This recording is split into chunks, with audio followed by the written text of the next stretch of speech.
Hello, everybody. Welcome to the MMA podcast with Chase and Allen. We are here to recap UFC Fight Night Swanson versus Stevens. We're also going to be talking about UFC 175 and everyone's favorite fighter, Chael Sonnen. We're going to be talking all about that here on the MMA podcast. Allen, how's it going, my man?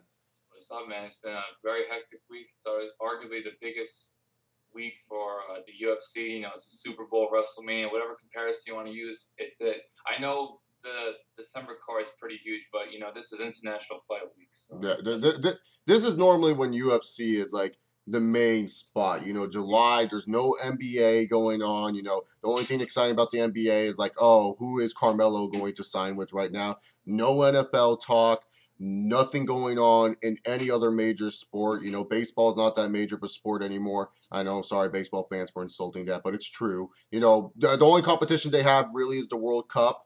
But really, yeah, that's in the afternoon though. But like I said, you know, this is where the UFC shines. July cards. I think ever since Brock Lesnar, the 1-1 and 21-1, came to the UFC and made UFC 100 such a commercial success. This is when UFC has been big. Like so many big July fights every single year. I think the worst July fight since UFC 100 was probably Cruz and Faber, but you could argue that was like a big time. That's why I don't like shitting on it. But yeah, but.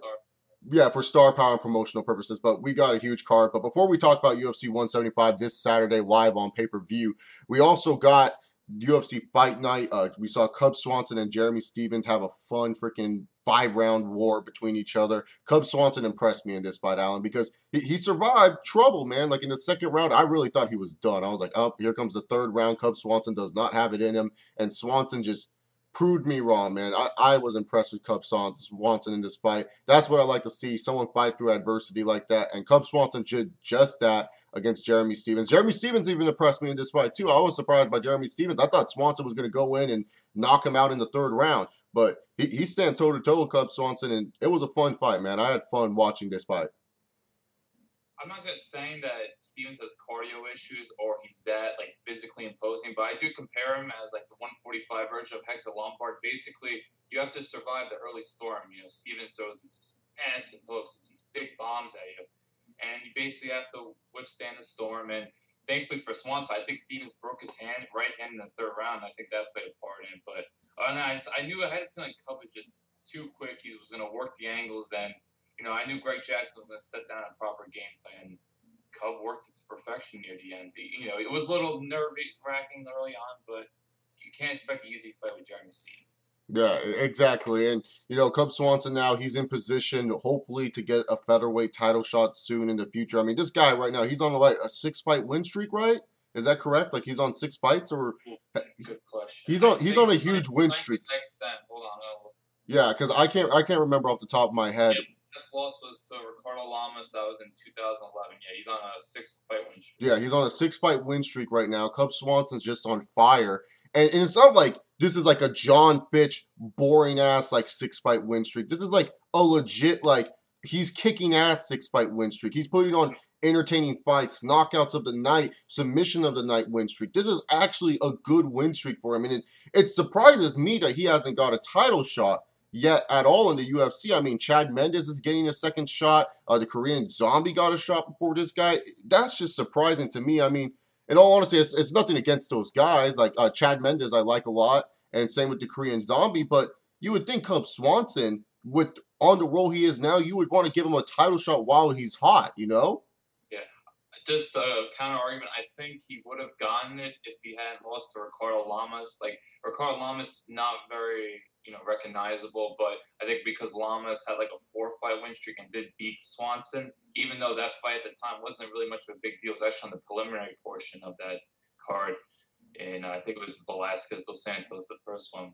But basically, I think that's what hindered them. But when you look at Jeremy Stevens fight, Dennis Seaver fight, 2 really fun fights.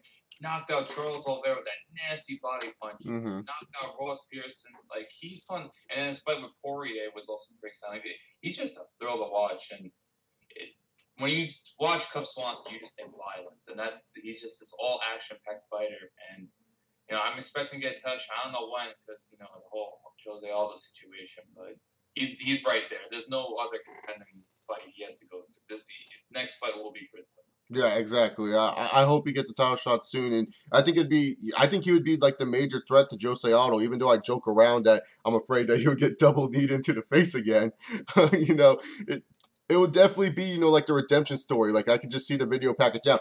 Cub Swanson got double knee to the face by Jose Aldo. Everyone thought his career was done, and then he does this, and it just like it shows a highlight package of Cub Swanson just beating everyone's ass in the UFC, and Cub Swanson like, I'm here to, win the title, and that's what I'm going to do. And, like that, I could totally see them do that little video package and in my head right there.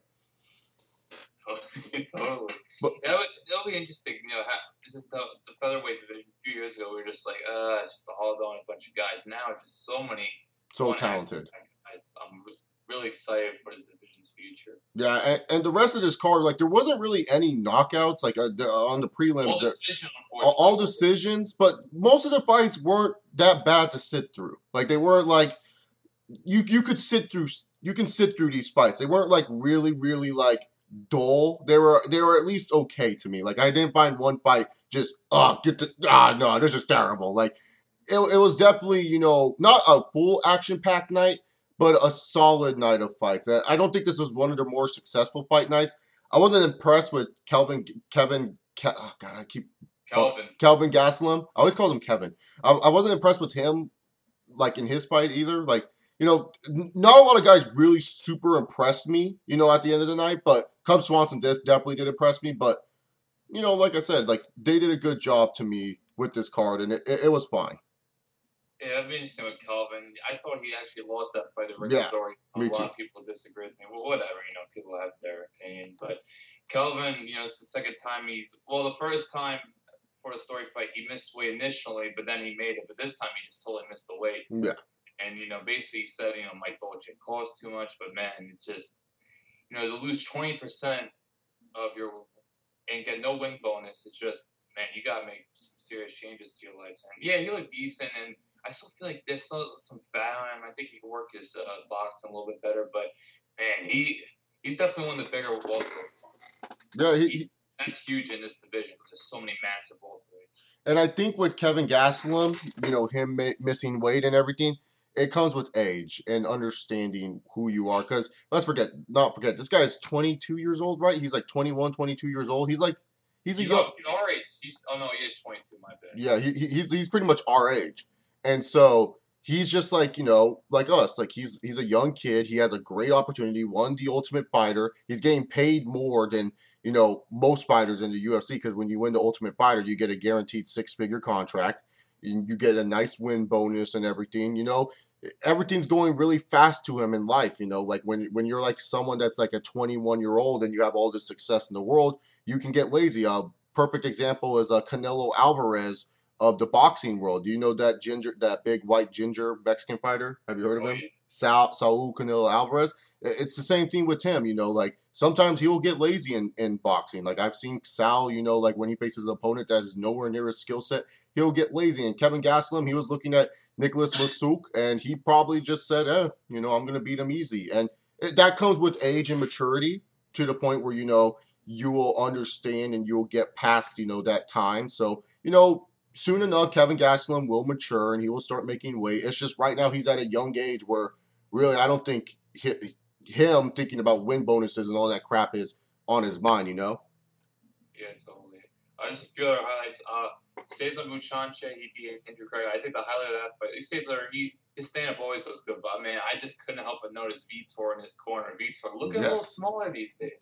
Yeah, it's that Vitor with no TRT. Looking a little smarties. And Ricardo Lamas, speaking of which, we brought before, he beat Hassan Diaz. Man, I'm terrible at Brazilian names. I should know this, but I'm a big soccer fan. But yeah, he looks solid. I felt bad for Lamas. He just came off that Aldo fight. They didn't give him a really well-known guy but still very dangerous. Diaz, black belt jiu-jitsu, and just big, massive featherweight. But Lamas, this guy, he doesn't talk a lot, but he's massive and he's explosive and got the decision win. But he did I good think this too. at the end of the day was hurt. I think a lot of people were looking forward to Abel Trujillo versus Miles Jury. I think that would have been a crazy fight. Yeah. Once that fight went down, it's just like, this card. Man. What are you gonna do?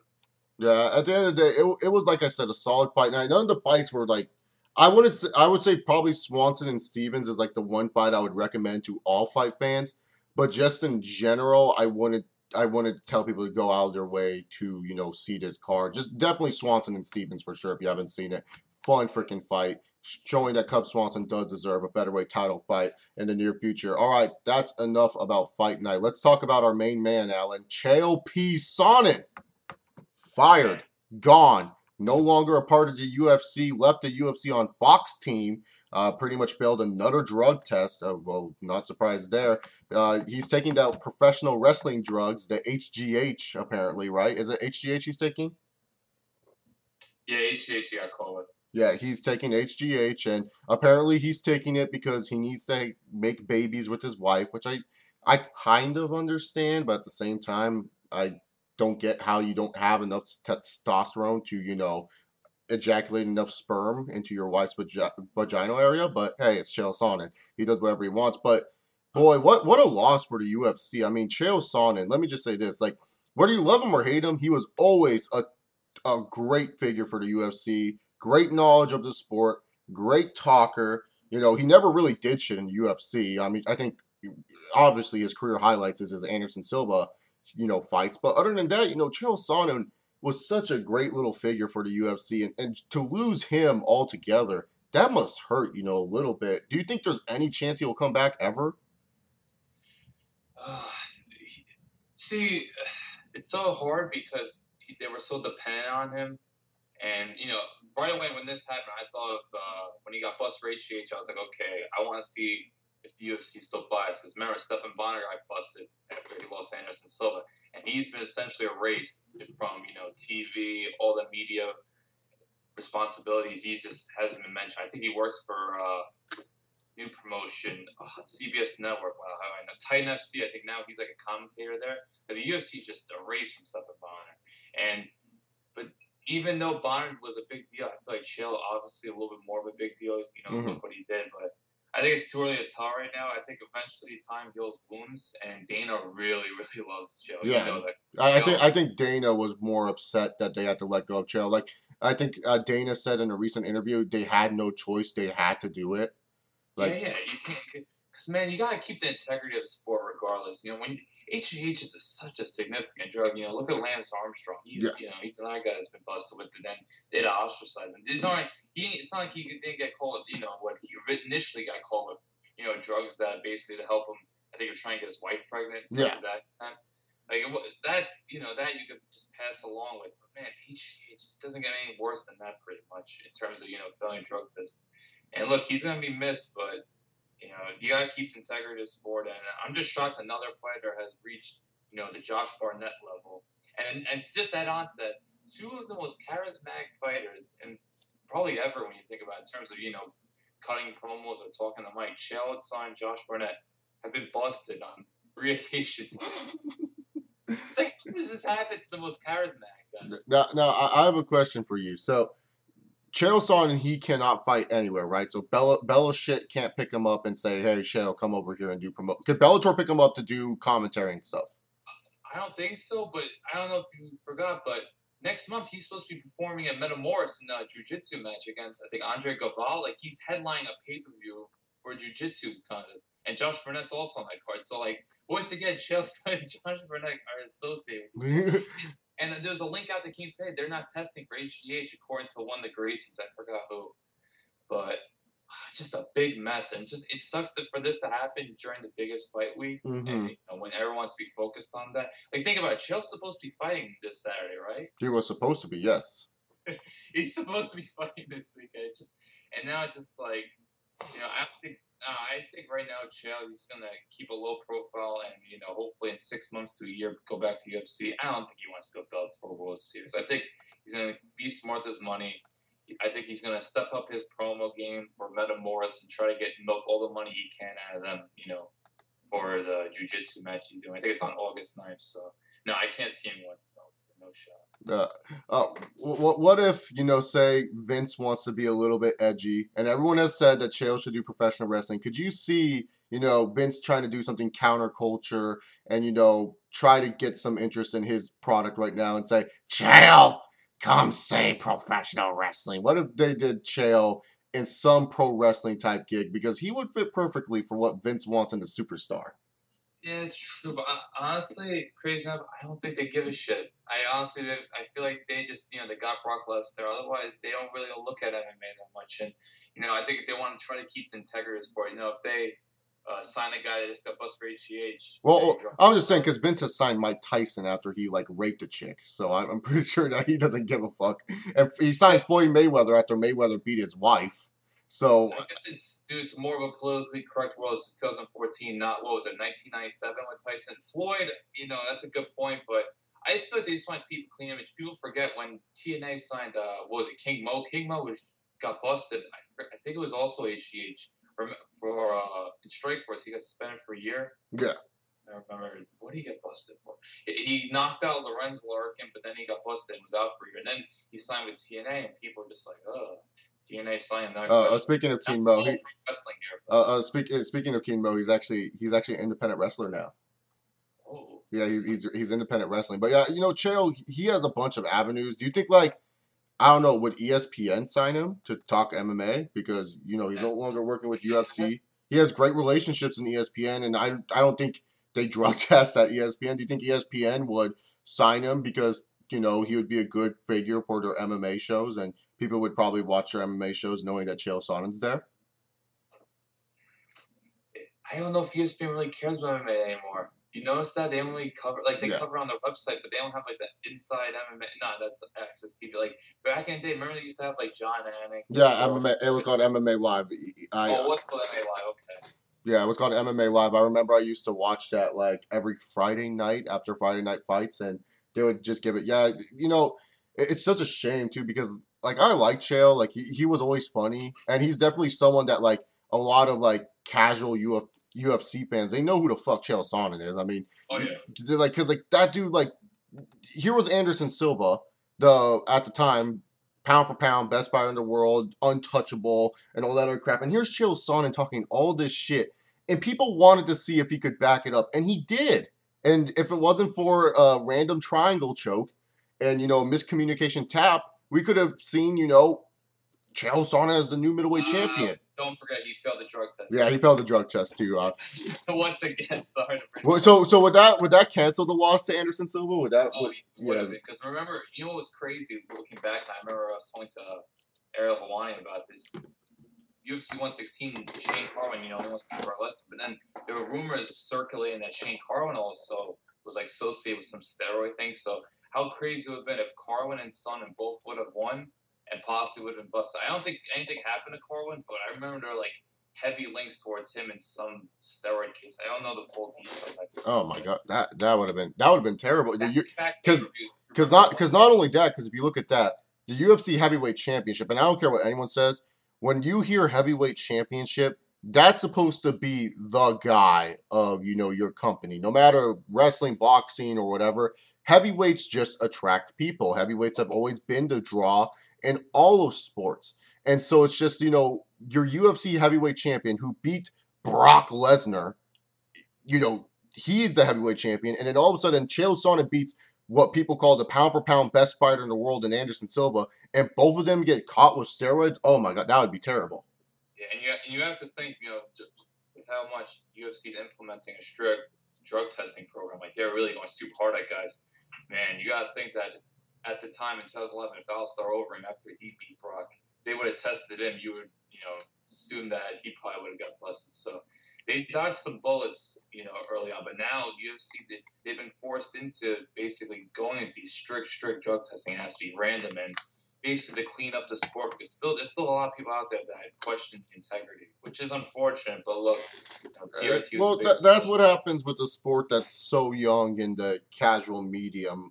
That's just the bottom line with it because the UFC people think yes, this company's been around since 1996 and all that, but when it comes down to the casual media covering the sport, it's only been big since 2008, so it's still really really young, and still can we trust this sport because it's not like boxing that was around since the 1920s. They've had their shit. It's not like the NFL, which has been around since the early 1900s, or baseball and all these other sports. So it's really hard to trust the integrity of a sport that most people think started in 2008. You know, so it's just really hard for that. You know, for them to get that kind of support. So it's up to, you know, Dana White as a promoter to, you know, fix these situations of, you know, steroids and HGH and TRT, and people are going to use them because, like I said, it's a still a young sport. You know, I bet you there's so many kids nowadays that are like saying, "Oh, I'm going to go train some MMA." And now gyms nowadays, when you go to MMA gyms, it's not like you go to a jiu-jitsu gym. It's not like you go to a, you know, boxing gym now. It's like there's places now that just train full on MMA. So it's just like that's how it is nowadays. It's kind of like with wrestling. Back in the old days in wrestling, you would have to go through territories and territories. Now you can just go to the WWE Performance Center. Same with MMA. Nowadays there's just gyms with MMA. It's the game's changing. So, you know, any advantage you can get in a game that is so new to so many public eyes, you will try to take that advantage. Excellent point, man. At the end of the day, they always want to try to work the system. You know, there's certainly guys that have been successful. I think Vanderlei Silva's a prime example of that. Look how long he's been clean, or quote unquote, I should say. Clean, yeah. Yeah, if you watch his old Pride videos, this guy's yoked to the gills. Good old Pride days of Vanderlei Silva. Vanderlei Silva was supposed to fight at UFC 175 against Chael Sonnen. Vitor Belfort was supposed to fight too, man. Yeah. They This should whole have. card, dude, this whole year has just been. You know, I thought 2012 was a big mess for the UFC. This year, I think, is Oh, top. yeah, no, All they this needed year was is a ref to way. cancel. That's all they need right now. They need John Jones to just cancel something, and I everything's good. I don't want to fight Alexander Gustafsson anymore, Dana. John, I'm canceling the event again. I get to 175. Funniest UFC moment of all time. Yes, UFC 175. Live from Las Vegas, Nevada. Also tomorrow night, after UFC 175, you can watch Frankie Edgar and BJ Penn 3. Who cares? But wait, is it 3 or 4? What do you mean? Frankie and BJ. Is that the third time they're fighting? No, third time. Okay, third I time. don't think we've ever seen a fourth fight happen. At like any, you know, like. We were supposed to see Chuck and Tito before Tito got injured. Oh yeah, great point. Yeah, but yeah, so UFC 175, it was supposed to be a huge event for the UFC, one of the big ones. Originally, Dan Henderson and Daniel Cormier were supposed to fight at this event, but then got pushed up to UFC 173. I can't remember what the original main event of this card was, but I know it wasn't Weidman and Machida because they were also supposed to fight at UFC 173 and then got pushed back to this card due to Weidman's knee injury. Chael Sonnen and Wanderlei Silva jumped around between 5 different cards before finally settling on UFC 175. And then all of a sudden, Wanderlei got caught, and Vitor Belfort stepped up. Then afterwards, Chael got caught, and then Vitor Belfort has no opponent. So Vitor, Chael, and Wanderlei got taken off this card. And now our final card, it looks like this. We have a bantamweight bout, a middleweight bout with Uriah Hall, heavyweight bout with Skyscraper Struve and Matt Mitrione, co-main event Winton Bantamweight title, Ronda Rousey versus Alexis Davis, and middleweight championship match between Chris Weidman, All-American, versus Lyoto Machida. And on the prelims, Alan, Uriah, the California kid, Uriah Faber versus Alex Caceres, a.k.a. Bruce Lee Roy. Let's first get into this. Are you in favor of the UFC putting on, you know, big to recognizable names to boost ratings on Fox Sports One? Because I think Fox Sports One pushing to get ratings with this move. Yes. No, I don't agree with that. I agree with what you're saying that Fox Sports 1 is pushing to get ratings with this move. But no, I'm not in favor of this. It's stupid. It is so damn stupid. I mean, like, seriously, that's like saying, like, let's go with, like, Bellator, say for the prelims. Oh, we're going to put Tito Ortiz on the prelims to boost the pay-per-view buys. How's that going to help your pay-per-view buys? It's like WWE saying we're going to put Batista on the WWE pre-show on the WWE network so that way you guys can watch. Like, no, I don't want to watch them on the pre-show. I want to pay to see the best fighters fight. And Uriah Faber, he's one of my favorite fighters. I own Uriah Faber's Silver Star t-shirt. I like Faber. I don't think I should be watching him for free. I feel bad that I'm not paying my money to watch Uriah Faber fight in the octagon. That's just me. That's just me personally. I feel bad that I'm like watching this dude for free when I feel like I should be paying to watch this dude fight. That's just my opinion on it. I don't think you should do this to really top level fighters, title contenders, or anything. Like, Maybe if it's a rising guy, sure, that's fine with me. I'm fine with two rising guys headlining your card. But a Uriah Faber headlining a prelim when this guy was going for the bantamweight title not so long ago? Come on, that's just dumb. That is just dumb to me. I think there's a certain limit. I think like I didn't mind seeing. I remember at 172. Joe Benavidez headlined the prelims, got a little ratings, and I think Khabib Nurmagomedov against Rafael dos Anjos. See, those are fine fights because those are rising guys. And Joseph Benavidez, he's on the rebound after getting his ass knocked the fuck out by Demetrius Johnson.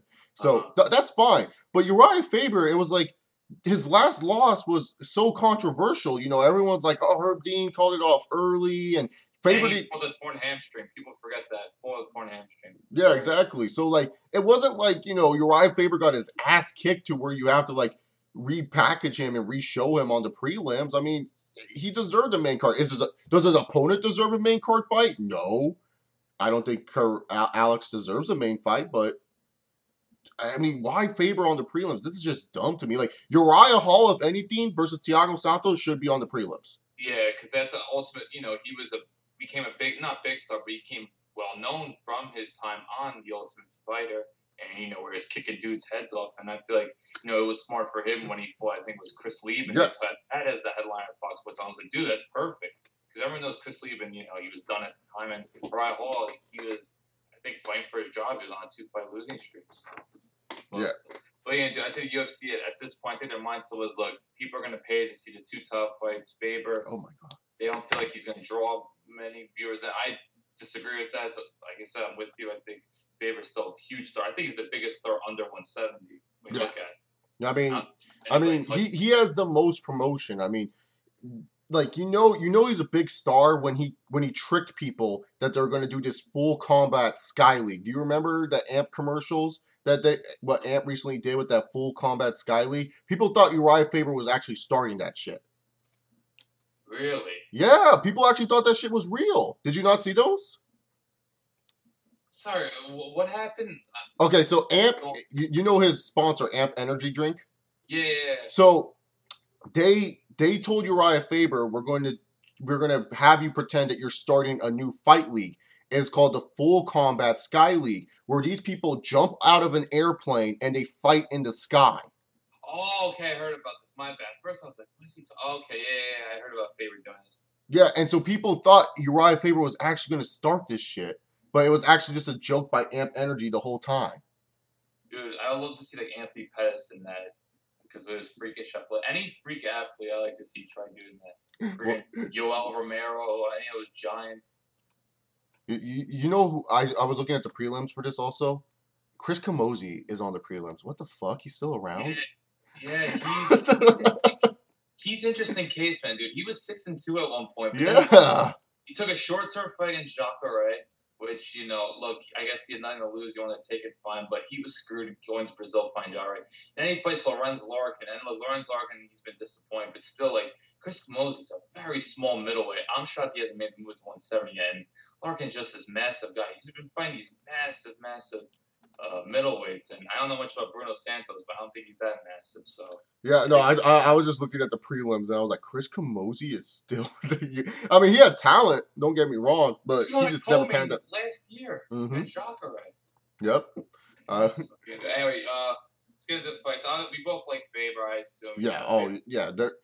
This Alex kid, he has potential, but this guy is nowhere near in Faber's class. Like, if he does beat Faber, it's because like he catches Faber with a lucky punch, and there is such thing as lucky punches in fighting people.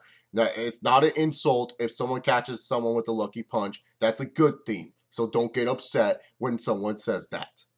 Hey, look, I don't want to hate on Sean Shelby. I think he does a good job with the lower ranked classes. But Alex Caceres, this dude's going from Sergio Pettis to Uriah Faber. What? It's like, what? What? What are you doing? And he barely defeated Sergio, right? Yeah, he won the third. A very exciting fight. I was off my couch watching that fight. Like, it was actually because I remember that he barely defeated Sergio. So I was like, yeah. Whatever. All right. So bantamweight fight between Marcus Brimage and Russell Doane. And Alan, I'm going to be honest here. I don't know who these two are. I'm going to be honest with you. I don't know which one here. Brimage, he hasn't fought since, ironically, he he was the first victim of good old Conor McGregor, Oh, believe it or not. And yeah, he has. I know he's been injured, and I just feel like the UFC just throwing up random guy. I don't know. I shake my head, but these guys I guess will bring it, but it's let's just I guess skip this one because honestly, what's his name? Russell Doan, how do you say his name? He has fought once in the UFC. Otherwise, he's been in promotions. And Bruins has been out for over a year. So yeah, because like I just was looking at this fight.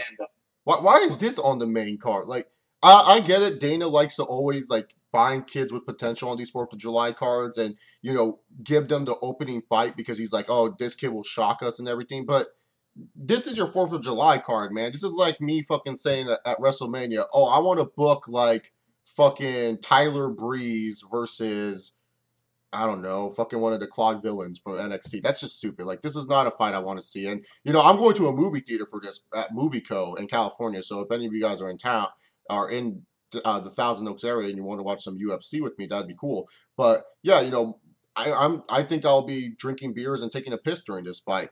In all honesty, I think this fight should actually be the second fight of the night. Like have Uriah Hall and Thiago Santos kick off the card. Yeah, I feel like this is the car that people are just gonna be like, all right, I want my wings, give me my Bud Light, whatever. Exactly. Buying their American drinks, American food, celebrating the 4th of July. Middleweight bout between Uriah Hall versus Thiago Santos. This is an interesting fight. I'm not sleeping on Thiago Santos. I think that he will give Uriah Hall a little bit of trouble. A lot of people may think that this is just like a easy win for Uriah Hall, but I wouldn't go that far. I think this guy, Thiago Santos, he could give Uriah Hall a little bit of troubles, especially if Uriah Hall comes out as passive as he's been, since his UFC debut.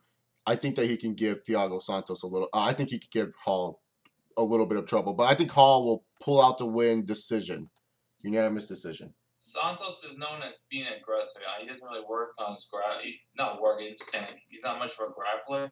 Yeah. So I guess this fight could, be fireworks, but it's just hard to judge Uriah Hall.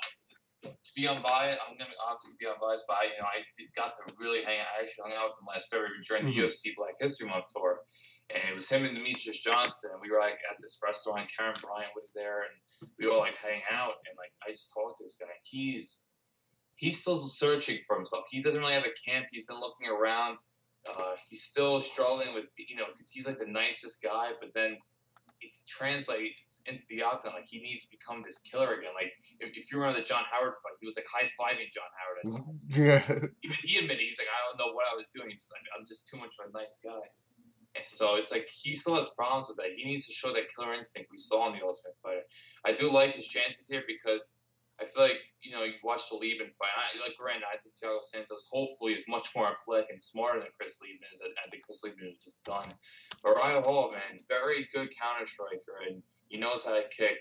So I think that's going to translate well for him. But then again, once again, another guy, I wish they would have given him a more high-profile opponent. Yeah, exactly. I think Uriah. Do you have Uriah winning by decision or knockout? Like, do you think? I'm going to go Uriah Hall by decision, but just check this dude. I'm looking at this dude, Santos. Okay, he fought Cesar Muchanche last year. He got submitted in 41 seconds. He fought Honey Marks last March. He won in 53 seconds. It's like, what do we know about this guy? I don't know why he's on the main card. Why don't you put him on some Brazil card? I don't know. We've seen him for barely 2 minutes in the UFC. How are we supposed to exactly... This is how you build them up. This is what you do. Thiago Santos is a dangerous fighter. He has only been in the octagon for under 2 minutes. And then they just show him knocking out during there. And then he speaks in Portuguese and Ed Suarez translates over him. It's all good. UFC knows what to... All right, let's get into this cool fight. I like Hall by decision. I think it's going to be an interesting fight. I think it'll be explosive, but, we'll see. Speaking of explosive, man. Stefan Skyscraper Struve versus Matt Mitrione, and let me just say this: Stefan Skyscraper is going to do what he did during the Roy Nelson fight. He's going to leave his chin out there. He's going to be all like, "Oh yes, I am going to not use my reach effectively." And the only good thing that's going to happen for the Netherlands this summer is they possibly could win the World Cup. Matt Mitrione, knock me out. Matt Mitrione, knockout, second round. Wow, you're going to upset. Dude, this is the hardest fight for me to pick on this card. Because Stefan Struve, is he really favored? Yeah, Yeah, man. What? Oh my god, It's dude. weird because this is my knock on Mitch Trump. He hasn't really beaten anyone recognizable. Like he's beaten a lot of guys that you're just like meh. And Mitch Trump really struggles on the ground, man. Chet Congo controlled him on the ground when they fought. Obviously, the main highlight was Brandon Schwab tapped him out with ease. And I know Schwab's improved on the ground, but I'm not saying he's lights out. Like, Stephen Struve, he's one of the most dangerous guys in the heavyweight division on the ground. You look at, how quickly he submitted. I know Pat Bear and LeVar Johnson aren't really big names.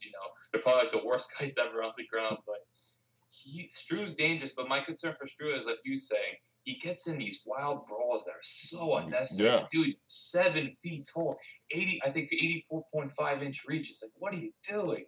Yeah, he doesn't know how to use his reach effectively, man. Like that's my problem with Stefan Struve, man. Like he like I want to like Stefan Struve because I am Dutch, and so like anyone that fights in the Dutch area, like that's why Alistair's one of my favorite fighters. I want to support them because really there's no Indonesians that are successful in UFC, so there's not really an Indonesian for me to like grab my hopes onto. So I have to go to the Dutch, and really, to be honest, it's like you're like brawling with Mark Hunt.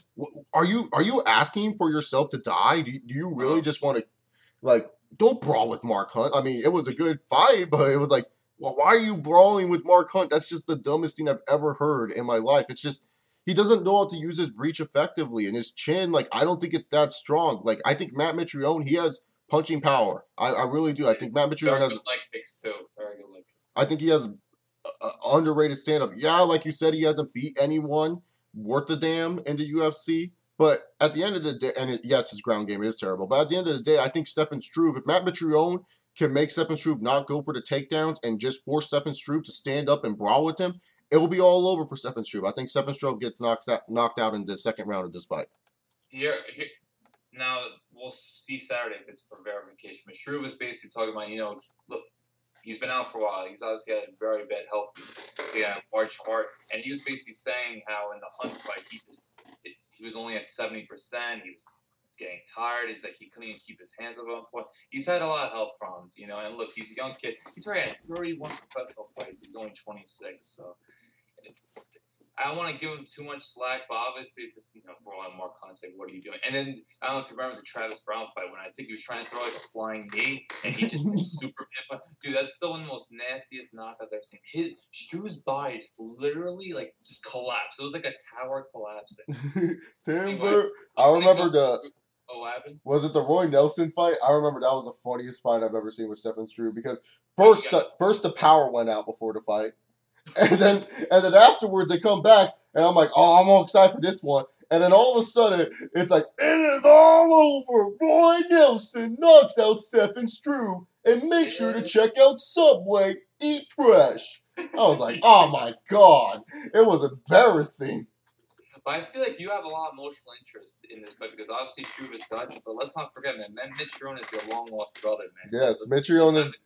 This is like the mixed emotions. Do I want my long lost brother to win, or do I want Stephen Struve? It's almost like if I were to compare it to WWE, it's like if Randy Orton and Cesaro have a match. Like, do I want to cheer for my lookalike, or do I want to cheer for one of my favorite wrestlers in today in Cesaro?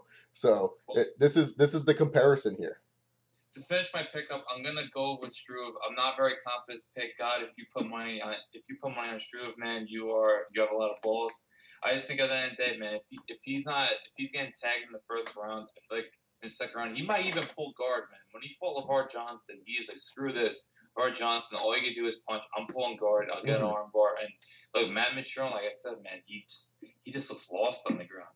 But maybe he's working that. I know he's at the Black Zillions. I don't know. Hopefully he's working with those guys, but I'm leaning towards Struve. I gotta go with Struve here. So we got one difference. Yeah, I just feel like Stephen Struve, like the health problems and everything. Like I just feel that Matt Mitrione will get the surprise. I think this will be the surprise. I think this will be the surprise of the card. All right, women's bantamweight battle. Ronda Rousey, the women's champ, taking on Alexis Davis. So. Very. You know what I'm shocked about right away? That the UFC hasn't hyped up that this is the first black belt Ronda's facing. I'm shocked that wasn't like their marketing. Yeah, dude, I don't get that either. I mean, because like the whole gimmick around Ronda is like all she does is take you down and hit that arm bar on you. and they haven't marketed the fact that Alexis Davis is a black belt, and this is going to be an interesting fight. I'm not going to lie. I see this going, let's see. I'll give it to Ronda in 3 rounds, TKO. Ooh, you're going TKO, man. Technical, Alexis yes. Davis is a black belt, but man, Ronda's just the way she transitions, the way she just manhandles people. Just Alexis Davis, yeah, she's big, but she hasn't really. I don't know. She hasn't like fully impressed. Like I remember when she fought Rossi Sexton, who never was a bantamweight. She is super undersized. She had her back for like 2 minutes and did nothing with it. I think it was on that 161 card, which is a pretty brutal card, but Yeah. it's my crazy memory. And then she also had in that Jessica I fight. She looked that impressive there either. Her best fight, I think, was Liz Carmouche. Yeah. And that fight, she was just leg kicks and jabs. Like if she's gonna win this fight, man, she has to like somehow tie Ronda out and just pray that Ronda decides to try to be a boxer. Yeah, no, seriously, like I feel bad for Kat Zagano, and I hope that everything that's personally going wrong with her life, it gets better soon. Because I feel Kat Zagano is really one of the only true threats next to Cyborg to Ronda's title, in my personal opinion. Because Kat Zagano, when she fought Miesha Tate on that Ultimate Fighter finale, I was picking Miesha Tate because I didn't really hear much about Kat Zagano, and then I saw her fight, I was like, okay, never mind. Kat Zagano's deadly standing up. And no offense to Alexis Davis, it's just like she could surprise us. Like for all we know, like all of a sudden, Ronda Rousey gets choked out and, oh my God, you UFC champion. It is all over. Buy Subway and all that other crap. But who knows with this? This fight's definitely interesting because there could be an upset, but I'm not putting my bank on it. I'm not like selling high on Alexis Davis. I'm not like, this is not like, like with Chris Weidman where you could say, yeah, Weidman could definitely upset Anderson Silva. This is not like a Chris Weidman situation. This is like freaking Matt Serra. This would be like a Matt Serra situation. You know what I'm saying? Yeah, no, I totally get what you're saying in terms of. Or TJ Dillashaw for more recent memory. In terms of judging what's a massive, massive underdog, I get, how to rate it. It's hard to rate, what's like a true mismatch. I think this is a mismatch. But look, Alexis Davis, she's won 3 fights in a row. I do think I'd rather see this fight compared to Gina Carano. I know people are like, oh, it'd be cool to see Gina, but look, dude, Gina, she hasn't competed in 5 years, man. At least Alexis Davis, she stayed active. So. And Gina Carano's too busy being hot making movies, so let her make her movies. Let her go. So I'm going straight to DVD, boy. What are you gonna do? Yeah, I like Ronda though. I'm gonna go. I think I'll go past the first one. I think second round, and I think she's gonna get that armbar, man. I just think, just based on pure strength and just being elusive, and Lex Davis, I just think hasn't shown enough that where I'm confident enough in her ground game. Do you think we'll get a great Ronda aftermatch promo that would be better than the fight itself? I don't know. There's barely any buzz for this fight because there's no animosity, and we haven't heard much about Cyborg recently. The only thing that was like eye-opening was I think Ronda recently said she'll beat anybody in a pure jiu-jitsu match. Mm-hmm. That kind of pissed off some Brazilian chicks down there, but I Do don't know. you think Rousey right now, Ronda, do you think she's the biggest star in MMA? Yeah, I would say I gotta go with her. I did this recent piece I write for this new site, cheap plug, really, whatculture.com. Mm-hmm. It's not really an MMA site, just like I like What Culture. They have funny little top tens. Basically, I'm like their MMA guy. I'm their, I basically do. I'm not a big list guy, but I'll do it. I need somebody, I'll help out for sure. So basically, I did like a top 10 most charismatic fighters right now, and I look at Ronda. Sure, John Jones is popular, but Ronda's doing movies. You just see the attention. Like there was a picture today I just saw, like she was signing like 100 autographs. Like people just mobbed her. So I look at her and I look at John Jones. I'm just like, at least Ronda has found her identity. John Jones is still. Is this guy a humble guy who loves Jesus or an arrogant douchebag prick? Like what? Look, John Jones is the best fighter in the world, but he's just right now he's an enigma, man. He's fucking Jeff Hardy. Yeah, that's a good comparison for John Jones. He definitely is Jeff Hardy. And is that Jeff Hardy, the enigma? Yeah, charismatic enigma. All right, so speaking of enigmas in the UFC and all of MMA, Chris All-American Weidman taking on Lyoto the Dragon Machida. Chris Weidman obviously coming off the 2 Anderson Silva wins, which to this day will always be talked about and be debated about. Did Weidman really win the first fight and all this other crap? And what if Anderson didn't break his leg? And now it's time for his true test against the Dragon, Lyoto Machida. This is this is really Weidman's true test here in the UFC because, you know, the two Anderson fights, I know a lot of Weidman fans love the Chris Weidman, and I understand he's a good kid and everything. I have nothing against Chris Weidman. I think he's a tremendous fighter, but it's just bottom line, casual perception. Anderson beat himself both fights. That's just a casual perception. But with Weidman, you know, he's a really skilled fighter.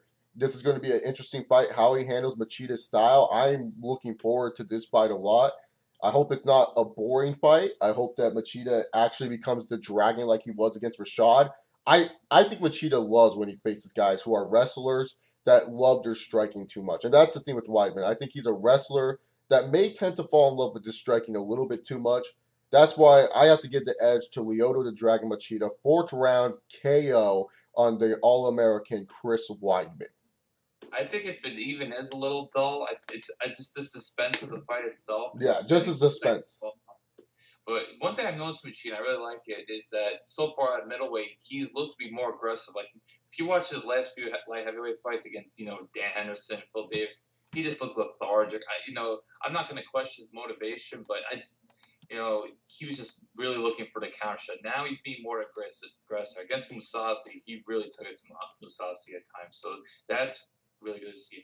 Another thing I look at is just how is Chris Weidman going to do against a guy who I'm not sure if Machida's bigger than him, but certainly Weidman's not going to have like this big dominant edge. Because remember, he's fought guys like Damian Maia, who's now 170. When he fought Munoz was injured in that shape. And Anderson Silva, we know Silva's not the strongest middleweight. So Weidman's had a big size advantage in the past few fights. Machida, I don't think there's going to be much of a strength advantage. And we know how good Machida's takedown defense is, looking at his old days at light heavyweight. So Weidman, he's in a really tough spot here. And let's not forget, the guy had like knee surgery 7 weeks ago or 2 months ago. And you know Machida is going, and Machida, the way he kicks, he does like those little pointy front kicks, you know, like what John Jones does. He's going to attack that knee. He's not going to be like, you know, like Chris can try to check it, but like Machida, you forget, he trained karate. People don't understand. Anderson Silva trains Muay Thai. The way Muay Thai kicks is different than the way karate kicks. Karate knows the pressure points. Machida has had his leg checked probably so many fucking times in his career. I don't think Machida's going to get a broken leg, you know, like Anderson Silva did. Like, that's the thing. His kicks are vicious, and he's going to attack that knee. And it's like, I know a lot of people may think we're like Chris Weidman haters. I don't hate Chris Weidman. I don't care for him all that much. You know, like, there's a lot of people that, like, all of a sudden come out and defend him and treat him like he's baby Jesus. That's why I get annoyed with Weidman a little bit.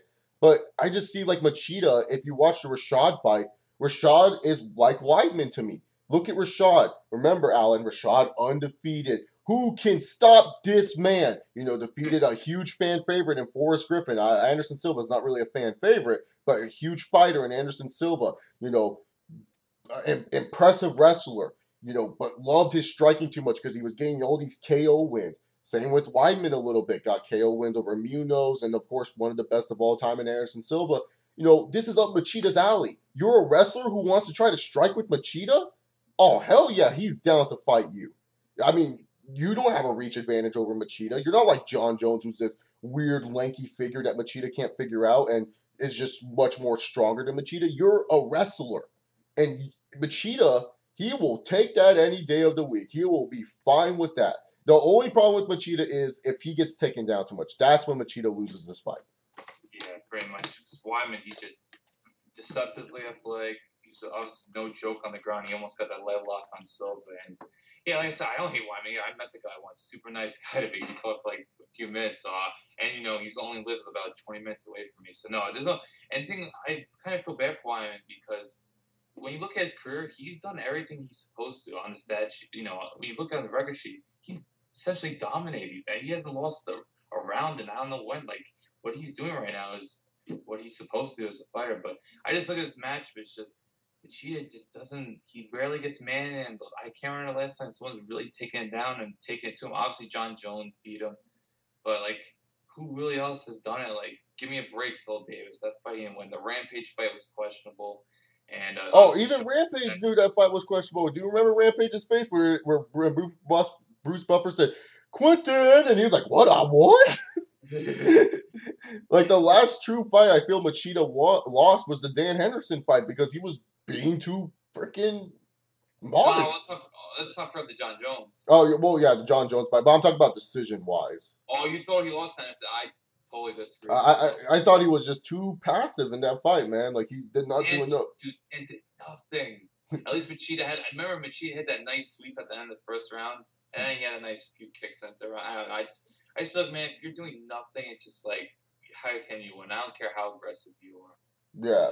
Ever disagree, but and just in general, I do like Machida in this fight. I think he's gonna end this fight a little earlier. I'm just worried about Wyman's knees. I'm just worried about him not gonna be able to solve the Machida puzzle. I just feel like he's gonna be flustered, and I don't know if it's a lack of experience, but I can't remember the last time besides the Maya fight that Wyman's fought late into rounds. That's another issue. You never know with these guys. Like these guys might look like a freak athlete, but he could guess out. Look at Travis Brown. We thought, oh, Greg Jackson. Oh, he's gonna get in. He's the most in shape guy. Look how crazy athletic he is. This dude's breathing heavily by early second round. Right. You know, no, you're saying, oh, heavyweights, but look, you got what I mean. Yeah, exactly. And the thing with Machida is this dude, like he looks like you said, rebirth. This is the age of the dragon again. And this guy, he's still like, to me personally, like if we count records out of the equation, to me personally, Machida is one of the best mixed martial artists of all time. If you want to get rid of records and accomplishments and just want to look at pure skill, Machida is one of the fucking best. That's just me personally. Like, the Shogun fight, it was a lucky punch by Shogun. The first fight, Shogun did beat him. But then the second fight, Shogun got a nice lucky punch on Machida. And like I said, that's not a bad thing. If you get a lucky punch, that's a good thing. It's the truth. Shogun confused Machida. If I was Weidman, I'd be watching that Shogun fight. That's the second Shogun fight.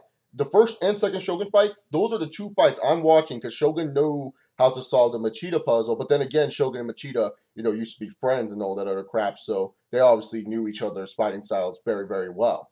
But I think Machida, he'll become the first person ever to win the light heavyweight title and the middleweight title, right? Is that correct?